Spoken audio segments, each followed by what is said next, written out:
pinakadakila sa mata ng Diyos.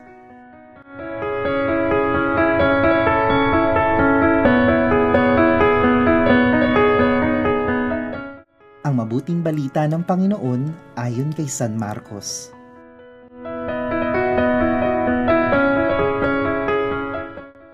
Noong panahong iyon, si Jesus at ang kanyang mga alagad ay nagdaan sa Galilea.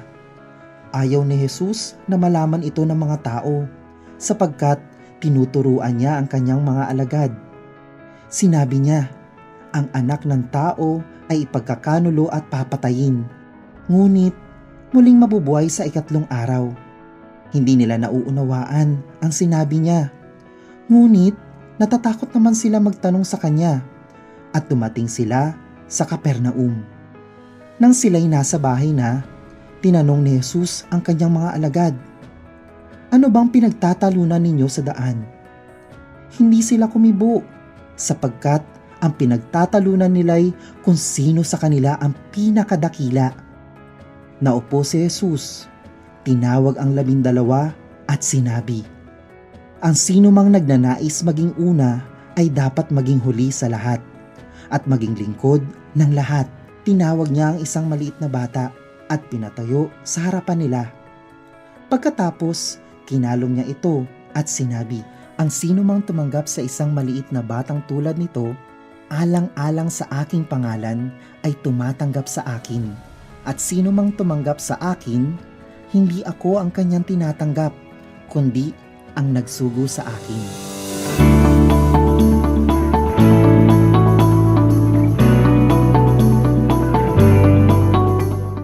Buhay mga bata ay puno ng paligsahan o kompetisyon. Lahat ay gustong maging sikat, bida at angat.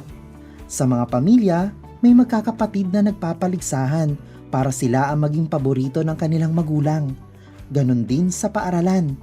Maraming mag-aaral ang nagpapaligsahan para maging favorite sila ni teacher, maging top 1 sa klase, o kaya'y maging mas sikat sila sa kanilang mga kaklase. Kaya minsan, maraming nag-aaway na magkakapatid, magkakamag-aral o magkakaibigan dahil walang gustong maging huli at lahat ay gustong maging number 1.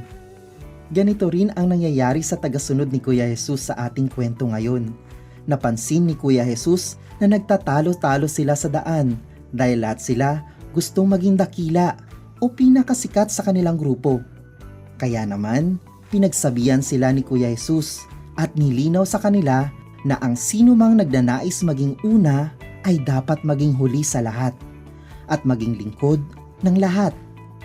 Ibig sabihin mga bata, para kay Kuya Jesus, ang pinakadakila sa mata ng Diyos ay hindi yung pinakamatalino sa grupo o kaya'y yung pinakamagaling sa klase.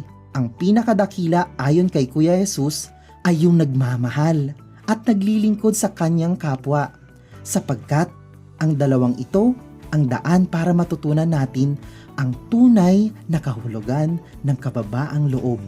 Si Kuya Jesus ang magandang halimbawa natin sa kababaang loob. Kahit na siya ay Diyos na nagkatawang tao, hindi siya nagyabang. Bagkus, siya ay naglingkod sa pamamagitan ng pagpapagaling sa mga may sakit, pakikipagkaibigan at pagpapatawad sa mga makasalanan, at pagtulong sa mga taong nangangailangan.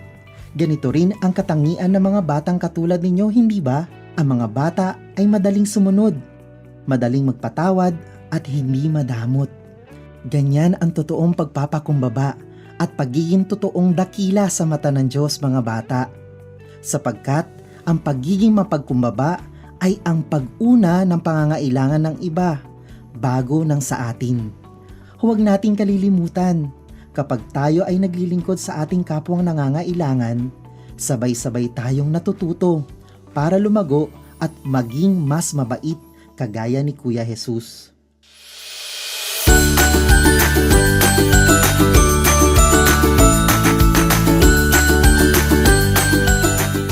Paano tayo magiging lingkod ng lahat katulad ng sinabi ni Kuya Jesus? Magkaroon tayo ng pusong marunong magkusa. Tignan ang pangangailangan ng ating kapwa na nasa ating paligid at huwag hintayin utusan bago tumulong. Kung nakikita si nanay o tatay na maraming ginagawa, tulungan sila.